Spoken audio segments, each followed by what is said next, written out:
Hello students, कैसे हैं आप सब लोग। स्वागत है आपका हमारे चैनल बायोटॉनिक में। और हम पढ़ रहे हैं लोकतंत्र, और लोकतंत्र में आज हम पढ़ेंगे लोकतंत्र की सफलता के लिए आवश्यक शर्तें।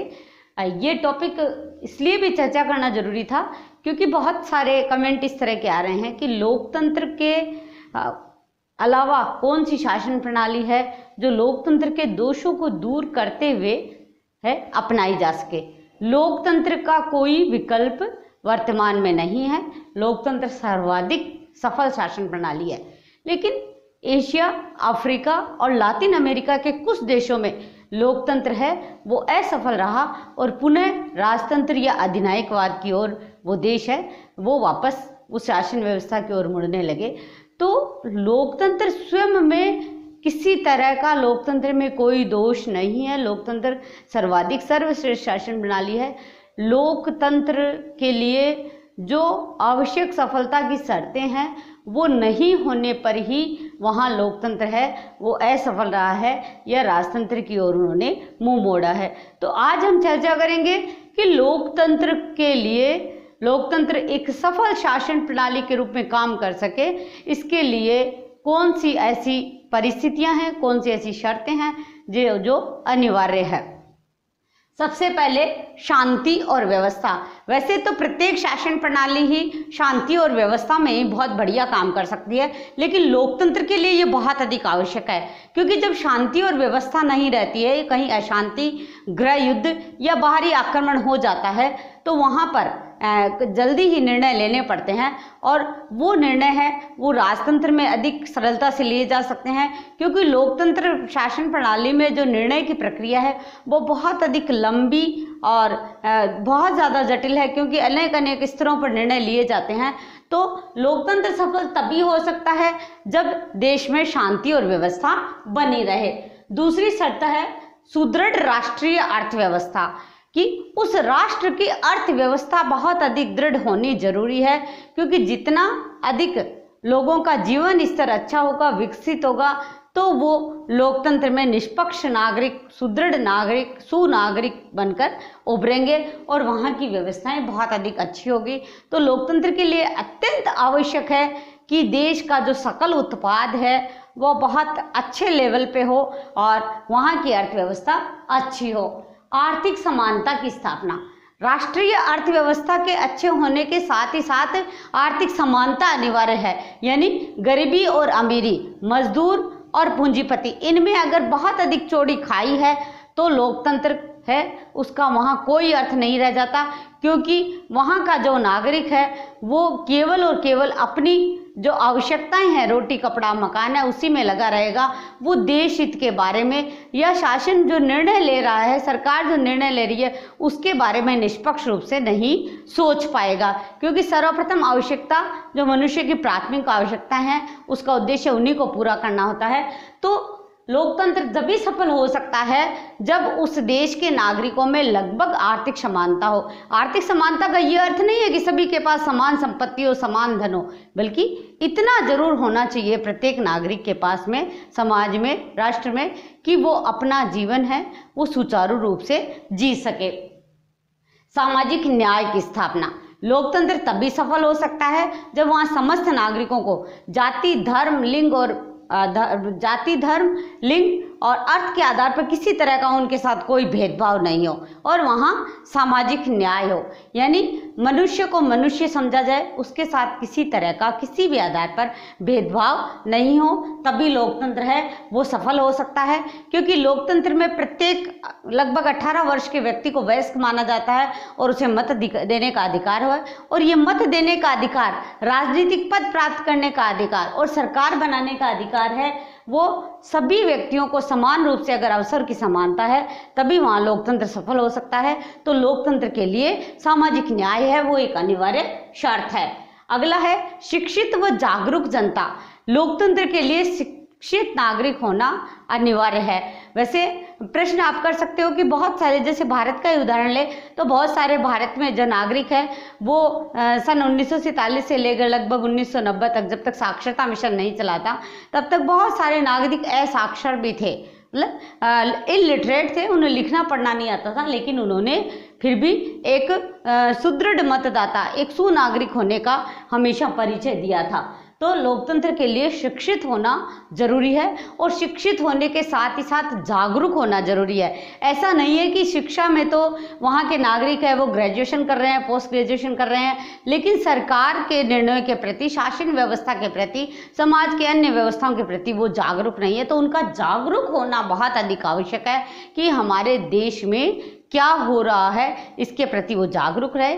वर्तमान सरकार किस तरह का कार्य कर रही है, अगर वो कार्य लोक कल्याण के, लोक हित में नहीं कर रही है तो अगले चुनाव में उन्हें नहीं चुनना है। इस तरह की जागरूकता अनिवार्य है। जनमत का निर्माण, लोकतंत्र में जनमत के निर्माण के जो साधन हैं वो निष्पक्ष और स्वतंत्र होने अनिवार्य है, क्योंकि सभी व्यक्ति, जैसे स्विट्जरलैंड के कुछ कैंटनों में एक साथ मिलकर किसी भी समस्या पर, किसी भी कानून पर अपना निर्णय नहीं दे सकते, लेकिन जो जनमत के साधन हैं जैसे रेडियो, दूरदर्शन, पत्र पत्रिकाएं हैं, वो सभी उनको स्वतंत्र रखना जरूरी है। वो वर्तमान सरकार के किसी तरह के दबाव में नहीं हो, वो अपना जो नागरिकों के है वो निष्पक्ष बात वो छाप सके, नागरिकों को स्वतंत्रताएं जो विचार और अभिव्यक्ति की है वो पूर्ण रूप से मिले, तभी वहाँ लोकतंत्र सफल होगा। अगला है नागरिक, नैतिक और राष्ट्रीय चरित्र। लोकतंत्र की सफलता के लिए नागरिकों का चारित्रिक स्तर ऊंचा होना बहुत अधिक आवश्यक है। अगर वो किसी तरह के लोभ और लालच में आकर अपने मताधिकार का उपयोग करते हैं या किसी भी कानून में जो जनमत निर्माण होता है तो वो उसके पक्ष में चले जाते हैं, तब वहाँ लोकतंत्र की सफलता संभव नहीं है। अब लोकतंत्र सरकार जहाँ भी है उस देश के नागरिक का राष्ट्रीय चरित्र है वो बहुत अधिक उच्च कोटि का होना आवश्यक है। सत्ता का विकेंद्रीकरण तथा स्थानीय स्वशासन। सत्ता का केंद्रीकरण राजतंत्र की पहचान है, अधिनायकवाद की शर्त है, और सत्ता का विकेंद्रीकरण है वो लोकतंत्र की अनिवार्य शर्त है। लोकतंत्र तभी सफल हो सकता है जब नागरिकों को जो जहां रह रहे हैं वहां का शासन करने का अधिकार दिया जाए। इसका सबसे अच्छा उदाहरण है स्थानीय स्वशासन, यानी स्थानीय स्तर पर जो सरपंच, नगर परिषद, नगर पालिका या महापौर है वो अपने निर्णय वहाँ का शासन कर सके, क्योंकि उन व्यक्तियों को वहाँ की समस्याओं का अधिक अच्छे से पता होता है तो उनका वो समाधान अधिक अच्छे से कर सकते हैं, उनके हित में कानून का निर्माण कर सकते हैं। तो लोकतंत्र के लिए स्थानीय स्वशासन, नगरीय स्वशासन और इसके अलावा राज्य सरकार और केंद्र सरकार, इस तरह से सत्ता का विकेंद्रीकरण अन्य होना बहुत अधिक आवश्यक है। जैसा भारत में राज्य सूची, केंद्र सूची और समवर्ती सूची, इस तरह से अनेक सूचियों में है वो विषयों का बंटवारा कर दिया गया है ताकि वो अपना निर्णय स्वयं कर सके। अगला है लोकतंत्र की सफलता के लिए नागरिक स्वतंत्रताएं। नागरिकों की जो अनिवार्य स्वतंत्रताएं हैं जैसे विचार अभिव्यक्ति की स्वतंत्रता, निवास की स्वतंत्रता, भ्रमण की स्वतंत्रता, अपना व्यापार करने की स्वतंत्रता, ये सभी स्वतंत्रताएं पूर्ण रूप से दी जानी बहुत अधिक आवश्यक है। अगर नागरिकों को वो स्वतंत्रताएं नहीं दी गई है तो वो शासन वास्तव में लोकतांत्रिक शासन नहीं है। और इन स्वतंत्रताओं का उल्लेख है वो संबंधित संविधान में लिखित रूप में होना चाहिए ताकि कोई भी सरकार, कोई भी दल है वो उनकी स्वतंत्रताओं का उल्लंघन नहीं कर सके और प्रतिबंध नहीं लगा सके। हालांकि कभी कभी जो राष्ट्रीय संकट की स्थिति में कभी हो सकता है कि कोई अन्य देश है वो आक्रमण कर दे या कोई गृह युद्ध छिड़ जाए, तब इन स्वतंत्रताओं पर एक निष्पक्ष आवश्यक प्रतिबंध जरूर लगाया जाता है, लेकिन जैसे ही स्थिति सामान्य होती है वो स्वतंत्रताएं नागरिकों को दी जानी आवश्यक है, तभी वहाँ लोकतंत्र सफल हो सकता है। लिखित संविधान तथा लोकतांत्रिक परंपराएं। लोकतांत्रिक शासन के लिए ये अनिवार्य है कि संविधान लिखित रूप में हो, क्योंकि संविधान में समस्त कानून है वो लिखित होने जरूरी है कि व्यवस्थापिका के पास क्या शक्तियां होनी चाहिए, कार्यपालिका की क्या शक्तियां हैं, न्यायपालिका के पास कौन से अधिकार है, नागरिकों के मूल अधिकार, नागरिकों को दी गई स्वतंत्रताएं, नागरिकों के कर्तव्य और जितना भी उसकी शासन प्रणाली है, संविधान में संशोधन की प्रणाली है वो कब कठोर होगी, कब लचीली होगी, किन में साधारण रूप से संशोधन किया जा सकता है, ये समस्त बातें हैं लोकतांत्रिक सरकार के लिए संविधान में लिखित होनी जरूरी है तथा साथ ही साथ उस देश में लोकतांत्रिक परंपराएं हैं वो सुदृढ़ होनी भी आवश्यक है। जैसे भारत ने संसदात्मक शासन प्रणाली अपनाई, क्योंकि भारत है वो ब्रिटिश औपनिवेशिक काल से ही इस शासन प्रणाली का आदी हो चुका था, इससे संबंधित परंपराएं यहाँ विकसित हो चुकी थी, तो वहाँ लोकतांत्रिक शासन है वो सफल हो सकता है। स्वतंत्र व निष्पक्ष न्यायपालिका, अगर स्वतंत्र व निष्पक्ष न्यायपालिका नहीं है तो कोई भी लोकतांत्रिक शासन है वो सफल नहीं हो सकता, वहाँ लोकतंत्र कायम नहीं रह सकता, क्योंकि निष्पक्ष न्यायपालिका है वो ये तय करती है कि कार्यपालिका को दी गई जो कानून लागू करने की शक्ति है उसमें उसने किसी तरह की मनमानी तो नहीं की है। संसद ने जो कानून निर्माण किए हैं वो लोकहित में तो बनाए हैं, संविधान की मंशा के अनुसार तो है, उन्होंने कोई संविधान का उल्लंघन तो नहीं किया, और राष्ट्रपति से लेकर छोटे से छोटे नागरिक तक को समान अपराध के लिए समान दंड की व्यवस्था है वो होगी, तभी लोकतंत्र सफल होगा। तो इस सब कार्यों के लिए एक निष्पक्ष न्यायपालिका होनी आवश्यक है। योग्य व कुशल कर्मचारी तंत्र, क्योंकि कर्मचारी है वो ही समस्त कार्य है वो करते हैं। कार्यपालिका द्वारा लागू किए गए कानूनों को, न्याय व्यवस्थापिका द्वारा बनाए गए कानून और न्यायपालिका द्वारा जो दंड और अपराध की व्यवस्थाएं की गई है, इनसे संबंधित समस्त कार्य है वो व्यवहार रूप में कर्मचारी करते हैं। तो कर्मचारियों का निष्पक्ष होना बहुत अधिक आवश्यक है, उनका योग्य होना बहुत अधिक आवश्यक है, क्योंकि सरकार के द्वारा जितनी भी नीतियां जितनी भी योजनाएं बनाई जाती है उनकी क्रियान्विति कौन करता है, ये कर्मचारी वर्ग करता है। तो कर्मचारियों को योग्य और निष्पक्ष होना अत्यंत आवश्यक है, तभी लोकतंत्र सफल हो सकता है। क्योंकि अगर ब्यूरोक्रेसी है वो भ्रष्ट हो जाती है तो वहाँ भी चाहे कितने भी अच्छे राजनेता हो लोकतंत्र सफल नहीं हो सकता। अगला है स्वस्थ व सुसंगठित दलीय व्यवस्था कि लोकतांत्रिक शासन है। वर्तमान में लोकतंत्र के जो दो रूप है, प्रत्यक्ष लोकतंत्र और अप्रत्यक्ष लोकतंत्र। प्रत्यक्ष लोकतंत्र बड़े राज्यों में संभव नहीं है, तो जो 90% है वो अप्रत्यक्ष लोकतंत्र या प्रतिनिधि लोकतंत्र है, वही व्यवहार रूप में कार्य कर रहे हैं। तो और ये प्रतिनिधि लोकतंत्र तब सफल हो सकता है जब वहाँ की दलीय व्यवस्था बहुत अधिक सुदृढ़ हो। जो दल का निर्माण होता है वो क्षेत्रीय और जातीय आधार पर न होकर राष्ट्रीय हितों के आधार पर होना चाहिए, सभी राष्ट्रीय हितों के आधार पर। और दल के अंदर की जो लोकतांत्रिक प्रणाली है वो भी सुदृढ़ होनी चाहिए।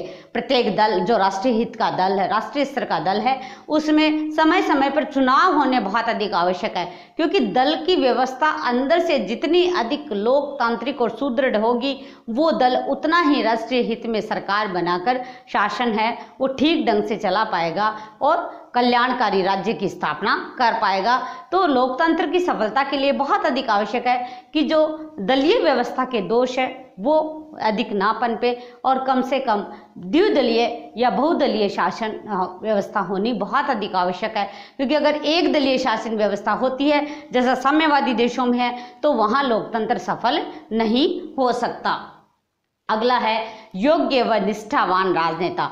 जो दल का निर्माण करने वाले हैं वो कौन है? राजनेता। जो सरकार का निर्माण करते हैं वो कौन है? राजनेता। सरकार का संचालन कौन करते हैं? राजनेता। संसद में कानून निर्माण का कार्य है वो ये राजनेता ही सांसद बनकर करते हैं। तो योग्य और निष्ठावान राजनेता होने बहुत अधिक आवश्यक है, क्योंकि अगर वो देश के प्रति निष्ठा नहीं रखेंगे, वो अपने जाति के प्रति, धर्म के प्रति या अपने स्वयं के क्षेत्र के प्रति ही केवल निष्ठा रखते हैं, तो सफल लोकतंत्र है वो उसका संचालन नहीं कर पाते हैं। तो राजनेताओं का योग्य होना बहुत अधिक आवश्यक है और उनका देश के प्रति निष्ठावान होना बहुत अधिक आवश्यक है। सार्वजनिक हित की राष्ट्रीय योजनाएं, जितनी भी योजनाएं सरकार के द्वारा बनाई जाती है उसमें सबसे पहले लोक कल्याण या सार्वजनिक हित को अगर दृष्टिगत रखा जाएगा तभी लोकतंत्र सफल होगा। नहीं तो हो सकता है कि जनता है वो आंदोलन की राह पकड़ेगी, क्रांति करेगी और शासन को सुचारू ढंग से नहीं चलाने देगी। तो जितनी भी योजनाएं बनती है सरकार के द्वारा वो राष्ट्रीय हित की और कल्याणकारी होनी बहुत अधिक आवश्यक है।